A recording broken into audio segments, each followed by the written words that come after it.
ដូចមានប្រភ្នូលមុនតួប្រុសរឿងភ្លើងឆេះក្លឹបក្រោមដី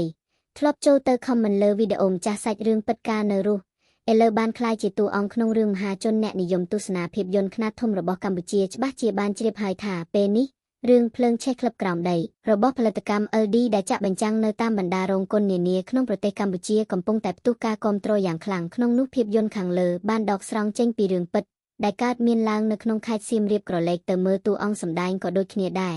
ដោយភាគច្រើនតួអង្គសំខាន់ត្រូវបានមហាជនឃើញថាសុទ្ធសឹងតែជាតួអង្គចំនួន